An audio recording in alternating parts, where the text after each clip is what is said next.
esteja convosco. Ele está no meio de nós. Proclamação do Evangelho de Jesus Cristo segundo Lucas. Glória a vós, Senhor. Naquele tempo, Jesus contou-lhes uma parábola. Olhai a figueira e todas as árvores. Quando vedes que eles estão dando brotos, logo sabeis que o verão está perto. Vós também, quando virdes acontecer essas coisas, ficais sabendo que o reino de Deus está próximo. Em verdade, eu vos digo, tudo isto vai acontecer antes que passe esta geração. O céu e a terra passarão, mas as minhas palavras não hão de passar. Essas são as palavras de salvação. Glória a vós, Senhor.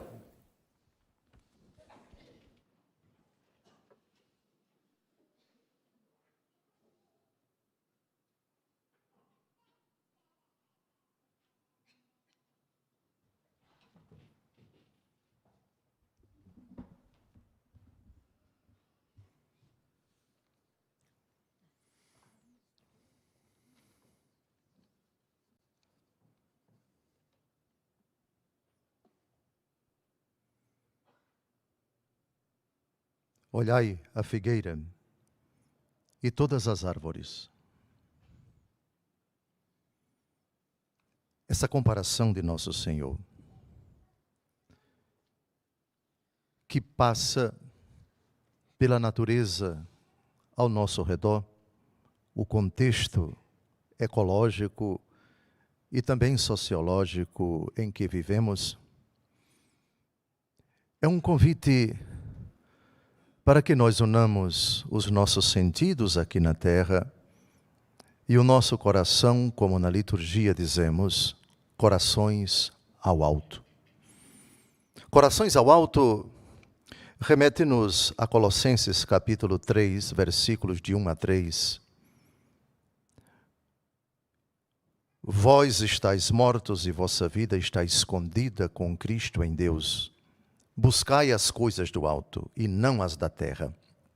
Isso não significa de forma alguma que o cristão deva se emancipar, preterir, secundarizar, tratar como algo não prioritário as coisas do mundo.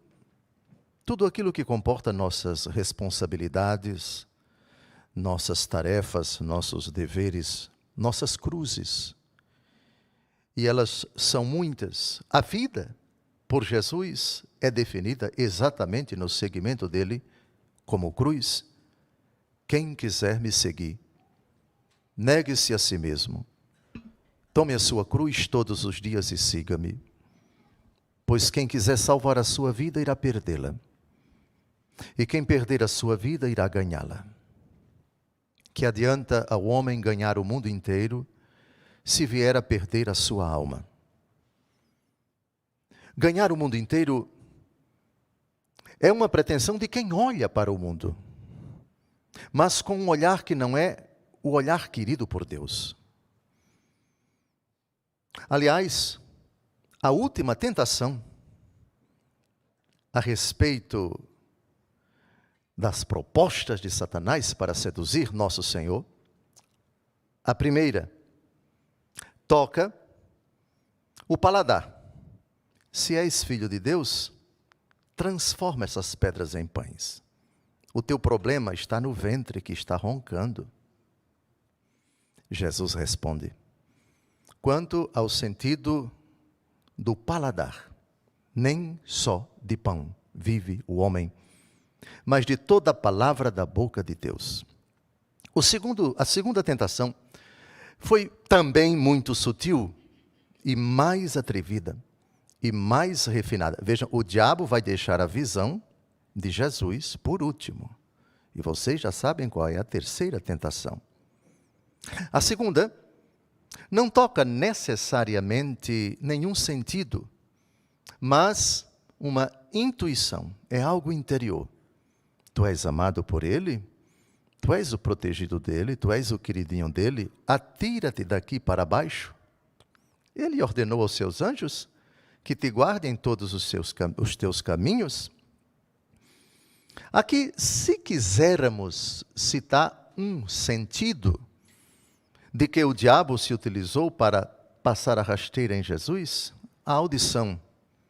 Está escrito, o Senhor ordenou aos seus anjos que te guardem todos os teus caminhos.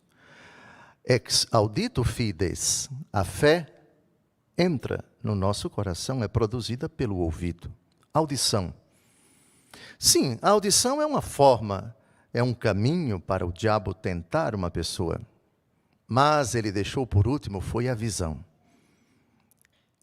O diabo mostra todas as coisas para Jesus, todos os reinos do mundo e diz, veja, olhe, tudo isso me foi dado, será teu, se prostrado me adorares. A visão dos olhos, evidentemente, ela é uma forma de nos levarmos a crer, de despertar a fé, de fortalecê-la. Pedro, André, Tiago, João, pescadores no mar da Galileia, viram Jesus. Jesus os viu. O contato pessoal de Jesus com todos os pecadores, mas também com seus adversários, e a recíproca também é verdadeira. A visão foi fundamental no ministério de nosso Senhor, como foi fundamental para aderir a Cristo, que determinadas personagens vissem nosso Senhor. Mas visão por visão, Judas Iscariotes também foi visto e viu. Anás, Caifás, Herodes, Pôncio Pilatos, os desafetos de nosso Senhor, também viram nosso Senhor. Olhai a figueira e todas as árvores. A leitura que precisamos fazer do mundo que nos rodeia, os sinais de Deus acontecendo na nossa vida, na história, os indícios de que algo já está acontecendo e algo grandioso ainda vai acontecer. Se perdermos essa capacidade, não apenas de olhar, e aqui as pessoas privadas da visão também podem cumprir o que Jesus está dizendo na primeira palavra da parábola que ele nos narra hoje. Olhai. A figueira e todas as árvores, não só a figueira. Aliás, foi exatamente uma figueira que Jesus amaldiçoou, pois ele, ao sair de um determinado lugar, queria comer figos, e ela não tinha dado figos, nunca mais dê frutos. É interessante essa maldição que um desavisado defensor da ecologia diria, mas que falta de amor à causa ecológica. Deixa de ser besta, que Jesus aqui não está falando nada disso, a lição que ele quer dar, e ele é o Senhor de todas as coisas, ele dispõe da vida de quem ele quiser, porque ele é o autor, não somente das pessoas, mas também das criaturas irracionais, como um pé de figueira. Os frutos. As únicas coisas que nós vamos levar desta vida, os bons ou os maus, os frutos da carne ou os frutos do Espírito, e isso vai determinar a nossa salvação ou a nossa condenação. Em Apocalipse, capítulo 14, versículo 13, é dito que aqueles que morreram em Cristo descansem em paz, porque suas obras os acompanham.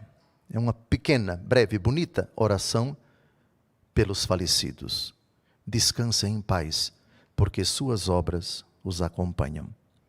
Daí vocês entendem porque a primeira frase do evangelho de hoje, olhai a figueira e todas as árvores. Mas por que não um pé de abacate e todas as árvores? Um pé de maçã e todas as árvores? Um pé de banana e todas as árvores? Por causa da maldição de Jesus ao pé de figueira, alguns capítulos antes. Isto é, olhem para vocês,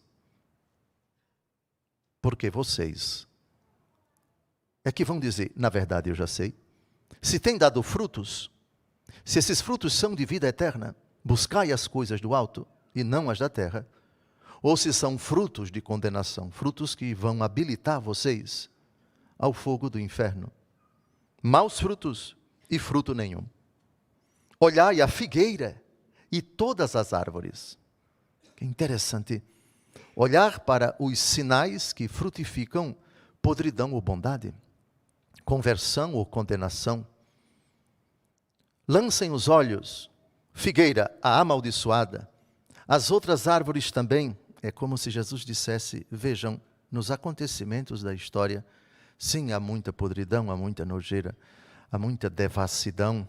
Figueira, mas tem as outras árvores também. O mundo não é somente de patifaria, de nojeira, de imundícia, de trevas. Olha a sabedoria de Jesus. Olhai a figueira e todas as árvores.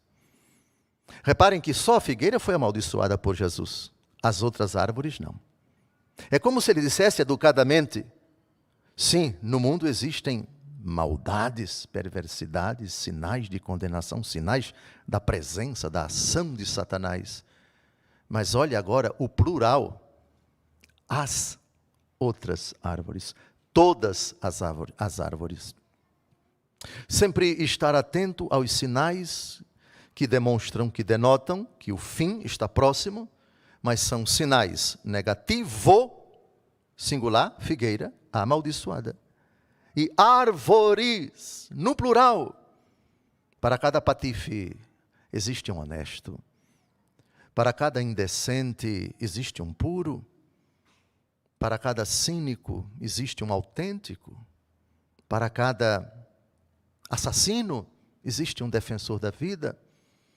Para cada ato violento, para cada acontecimento estarrecedor, existem outros, pena que nós não sabemos usar o televisor direito, nos canais direitos. Não sabemos ainda usar bem o nosso celular, com o qual temos acesso ao mundo. Olhai a figueira e todas as árvores. É como se Jesus dissesse, o mundo é bem mais do que os links que você acessa, os grupos aos quais você pertence, seu bobo. Olhai a figueira e todas as árvores. Quando vedes que elas estão dando brotos, e Jesus não disse são brotos bons ou brotos maus. João capítulo 15, eu sou a videira, meu pai é o agricultor. Quem permanece em mim dá muitos frutos. Mas, disse também, o ramo que não dá fruto, ele corta. E o que dá fruto, ele poda, para que dê mais frutos. Olhem os brotos. Olhem os rebentos. Olhem os filhos da bondade e os da maldade. Olhem tudo. São Paulo, na 1 Tessalonicenses 5:25, diz, discerni tudo e ficai com o que é bom. Logo sabeis que o verão está perto. Vós também, quando virdes acontecer essas coisas, e no contexto do capítulo 21, são sinais espantosos que vão acontecer no firmamento, também as perseguições, a mulher que foge para... É aquela que está ateando, fique em casa, quem está no campo vai ser tirado, o outro vai ficar, etc. Não vá para o campo, se é em dia de sábado. Vale a pena ler todo o capítulo 21, que fala de acontecimentos dramáticos, mas, na verdade, não tem apenas protagonistas maus. Esses sinais que indicam o fim está chegando, vai ser um marco divisor. Olhai os brotos. Vede que elas estão dando brotos. No capítulo 22 do Apocalipse, parece-me que no versículo 11, estou ficando velho, já caindo os pedaços. Antes, há uns 12 anos atrás, eu citava capítulo, versículo e acertava em cheio. Agora, Pai Eduardo, chegou a idade, cabelo branco, perto da partida, estou ficando bruco gaga. Mas parece que é no versículo 11 do capítulo 22, que o nosso Senhor Jesus Cristo diz, aquele que está praticando injustiça, pratique ainda mais, o impuro pratique impurezas, mas o justo pratique a justiça, o puro pratique a pureza. Ou seja, os brotos sempre existirão. Se prender um traficante, vai surgir outro. Se uma pessoa santa chegar aqui, Nosso Senhor vai mandar outra. Tanto no reino das trevas como no reino da luz, as personagens vão mudando. Os brotos aparecem, os brotos da maldade e os brotos da bondade. Vós também, quando virdes acontecer essas coisas, ficais sabendo que o reino de Deus está perto. Jesus não disse aqui que o reino de Deus está vindo, mas que está perto. Por quê? Porque tem brotos maus, e enquanto estamos a caminho, o mal será sempre um obstáculo, o pecado será sempre um empecilho para que o reino de Deus se consume plenamente enquanto estivermos a caminho. Tudo isso vai acontecer antes que passe essa geração, a geração do tempo de Jesus. Isto é, antes que os que estão vivendo aqui comigo, antes de vocês partirem, esses sinais já se manifestarão. Logo, Jesus aqui não está falando do fim dos tempos, que vai também ser o corolário, vai ser também o desdobramento definitivo. A consumação da história da humanidade vai ser marcada por um endurecimento de posições, com raras exceções, de bons que se tornarão maus e de maus que se tornarão bons. O fim dos tempos vai ser marcado por isso. Quem é ruim, mau, perverso, vai querer ser pior. E a reação do lado dos filhos da luz será essa. Vendo a maldade crescer, por isso Jesus diz, e diante do crescimento da iniquidade, a caridade de muitos esfriará. De muitos, mas não de todos. Porque uma parte vai dizer, não, a coisa não é assim. De forma alguma. E quererão ser melhores. Haverá um entrincheiramento, uma tomada de posição. E isso nos faz lembrar o capítulo 12 do Evangelho segundo Lucas, onde Jesus diz, eu não vim trazer paz à terra, eu vim trazer divisão. Doravante, numa família de 5 pessoas, 2 ficarão contra 3, 3 ficarão contra 2, pai ficará contra filho, filho contra pai, nora contra sogro, genro contra sogra e assim por diante. Ou seja, separação. Olhai, não só os lírios do campo, vede como eles se vestem com uma glória que nem Salomão tinha. Isso em Mateus capítulo 6. Olhai os lírios. Agora, olhai a figueira e todas as árvores. Como é bonito você olhar para os lírios, né? Uma planta bonita, até cheirosa. São José é colocado, às vezes, com um lírio na mão, símbolo da sua pureza. Uma imagem muito bonita do meu onomástico São José. Pois bem, olhai, olhai, olhai. As coisas estão acontecendo e com uma rapidez tremenda, às vezes com uma sutileza que nós não percebemos direito. Agora, uma palavra sobre a primeira leitura, porque ela bem se aplica a esse pedido de Jesus. É uma forma de nós vermos a história que acontecia, que se desdobrava no tempo de Daniel, e que bem se aplica também aos nossos tempos e aos tempos quaisquer, até a consumação da história. Eu tive uma visão durante a noite. Visão, atenção, olhai, assim começa o Evangelho. Eis que os 4 ventos do céu revolviam o vasto mar. 4 ventos, 4 cantos da terra, ou seja, toda a criação. 4 é o número perfeito que evoca a totalidade dos elementos do mundo: água, ar, terra e fogo. Os 4 evangelhos, o espírito dos 4 ventos, diz o profeta Ezequiel. Eu vi 4 grandes animais diferentes uns dos outros e eles emergiam do mar. Antes, já vamos à interpretação que está nos versículos 15 a 17. Eu proponho depois a leitura de Daniel 7, de 15 a 17. A primeira leitura de hoje vai até o versículo 14. Mas a interpretação desses 4 animais está nos versículos 15 a 17. São 4 reis, 4 impérios que se sucederam no domínio do mundo a partir de Daniel. O livro de Daniel é escrito no contexto da presença dos judeus no reino de Babilônia. O reino de Babilônia tinha sede no atual Iraque, cuja capital, Bagdá. Às margens dos rios de Babilônia, nos sentávamos chorando com saudades de Sião, diz o Salmo 136. Todos nós conhecemos: se de ti, Jerusalém, algum dia eu me esquecer, etc, etc. Babilônia sucumbe, cai diante do Império Medo-Persa, atual Irã. O Império Persa invade o Império Babilônico, cai Babilônia. Primeiro animal, Babilônia. Segundo animal, o Império Persa. E graças à invasão de Ciro, rei da Pérsia, ao Império Babilônico, os judeus voltam do exílio. Os que semeiam entre lágrimas ceifarão com alegria, quem parte, parte chorando, quem volta, volta sorrindo. Mudai, Senhor, a nossa sorte como torrentes de Sião, e assim por diante. Aquele outro salmo, Salmo 126, foi redigido nesse contexto. Segundo animal, Pérsia. A Pérsia vai vigorar até que da Grécia, antigamente Macedônia, sobe um outro animal, Alexandre o Grande. Todos vocês sabem da história. É o grande imperador macedônio. Invade o Império Persa e toma, numa vastidão inimaginável, chegando até quase perto da China, o Império de Alexandre.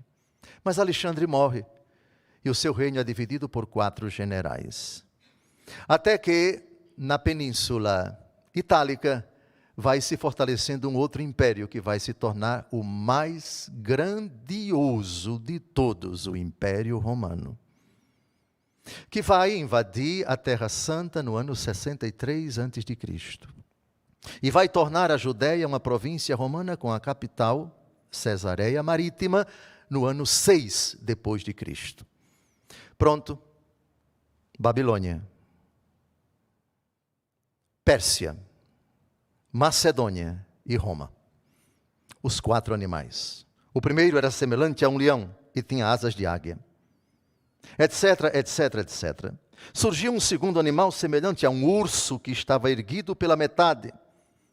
Continuei a olhar e eis que assomou outro animal semelhante a um leopardo. Segue, segue, segue, segue. E depois aparece o 4º animal, terrível, estranho, extremamente forte. Aí vocês entendem o drama do vidente do Apocalipse, São João, a besta do Apocalipse. É exatamente esse 4º animal, extremamente forte, com dentuças de ferro, tudo devorava e triturava, calcando aos pés o que sobrava. Tinha 10 chifres, esse animal medonho do Apocalipse também tem 10 chifres. E assim por diante. Até que apareceu um ancião, com veste branca como neve, cabelos na cabeça, lampura, etc. Quando percebi que o animal tinha sido morto, vi que seu corpo fora feito em pedaços. No Apocalipse, caiu Babilônia grande, se tornou morada de demônios. Concluindo, eu vi um filho do homem aproximando-se do ancião de muitos dias e foi conduzido à sua presença e foram-lhes dados poder, glória e realeza, e todos os povos, nações e línguas o serviam. Seu poder é um poder eterno, que não lhe será tirado. E seu reino, um reino que não se dissolverá. O arcanjo Gabriel disse isso a Nossa Senhora. Ele vai reger as nações com cetro e o seu reino não terá fim. Agora vocês entendem como as coisas batem. Elas se fecham no Antigo Testamento, profetizadas de forma cifrada. Todos os acontecimentos da história convergem em Cristo. Não há poder maligno que subsista eternamente na história cheia de dramas, de sofrimentos, de angústia e de aflição. Cristo, que é o Senhor, o Rei dos Reis Rei dos Reis e Senhor dos Senhores, é, na verdade, aquele que conduz a história e subjuga aos seus pés todos os poderes, todas as forças, sejam elas em âmbito pessoal, na minha e na sua vida, e em âmbito também universal, nos dramas da nossa história. Ele está chegando. E essa geração a do tempo de Jesus, também a nossa, está experimentando tudo isso. Os sinais estão em andamento. As coisas estão acontecendo, os recados de Deus estão sendo dados com uma clareza celestial. Olhe, a figueira e todas as árvores. Louvado seja nosso Senhor Jesus Cristo. Para sempre seja louvado.